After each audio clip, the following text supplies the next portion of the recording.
സുനോജിന് ഇപ്പോൾ നമുക്ക് അറിയാനുള്ളത് ഈ ഗ്രാമീൺ ബാങ്ക് എത്ര പേരിൽ നിന്നും പണം പിടിച്ചു എന്നുള്ളതാണ്, എത്ര പേരെ ലോൺ തിരിച്ചു പിടിച്ചു എന്നുള്ളതാണ്. അതിൻ്റെ ഒരു കണക്ക് നമുക്കെപ്പോൾ അറിയാനാകും?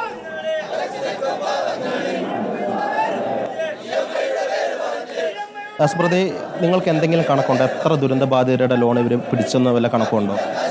നിലവിൽ ഇവർ 3 പേരുടേത് പിടിച്ചു എന്നുള്ളതാണ് പറയപ്പെടുന്നത്.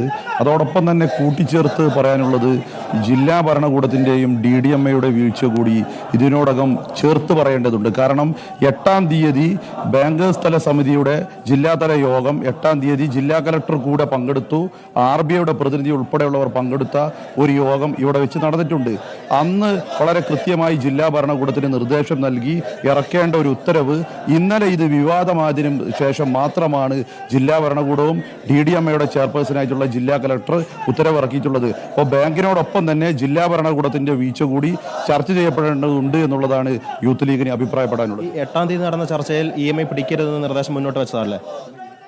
ഉണ്ടായിരുന്നോ? 8-ാം തീയതി ബാങ്കേഴ്സ് ജില്ലാ സമിതി ചേർന്നിട്ടുണ്ടല്ലോ, ജില്ലാതല യോഗം. അതിൽ ഈ ലോണുകൾ തിരിച്ചു പിടിക്കരുതെന്ന് വല്ല തീരുമാനം ഉണ്ടായിരുന്നോ?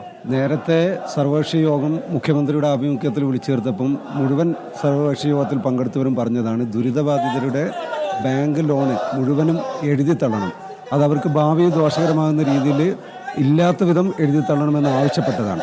അതുകൊണ്ട് ആ ഉത്തരവാദിത്വ ബോധം അത് നിർവഹിക്കുന്നതിൽ വീഴ്ച സംഭവിച്ചതുകൊണ്ടാണ് ഇതിവിടെ ആവർത്തിക്കപ്പെട്ടത്. എല്ലാവരും ഈ പ്രത്യേകിച്ച് നമ്മൾ മനസ്സിലാക്കേണ്ടത് ക്യാമ്പുകളിൽ കഴിയുന്നവർ അവർ ധരിച്ച വസ്ത്രം മാത്രമേ അവർക്ക് സ്വന്തമായിട്ടുള്ളൂ. അവർ ഈ ലോൺ എടുത്തത് മുഴുവനും വീട് നിർമ്മാണത്തിന് വേണ്ടിയും അതോടൊപ്പം തന്നെ കന്നുകാലി പരിപാലനത്തിനും വേണ്ടിയാണ്. ജീവനോപാധിക്ക് വേണ്ടി ലോൺ എടുത്തവർ അവരെ വീട് നഷ്ടപ്പെട്ടു, തൊഴിലിടം നഷ്ടപ്പെട്ടു, അവർക്ക് തിരിച്ചു പോകാൻ ഇനിയൊരു ഇടമില്ല.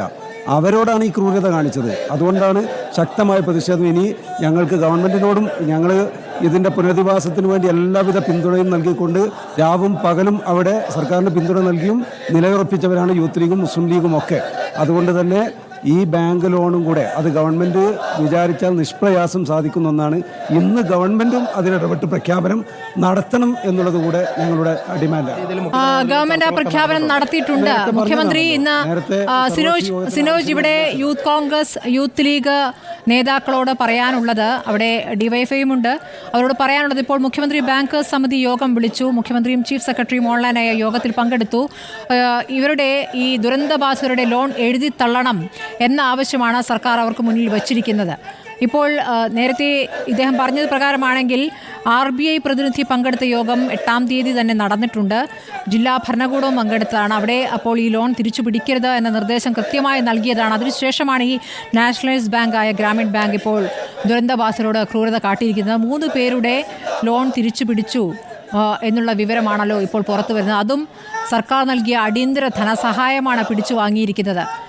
ഈ കൊടും ക്രൂരതയ്ക്ക് മാപ്പ് പറയേണ്ടതുണ്ട്. പണം തിരിച്ച് അക്കൗണ്ടിൽ ഇട്ടാൽ മാത്രം പോരാ, അത് ഏതെങ്കിലും ഒരു ഉദ്യോഗസ്ഥരെ വീഴ്ചയായിട്ടാണോ ഇപ്പോൾ മനസ്സിലാക്കേണ്ടത്? ഇപ്പോൾ ബാങ്ക് മാനേജർ പരസ്യ പ്രതികരണത്തിന് തയ്യാറാകുന്നില്ല. മാനേജർ ഇപ്പോൾ പോലീസുമായി ചർച്ച നടത്തി.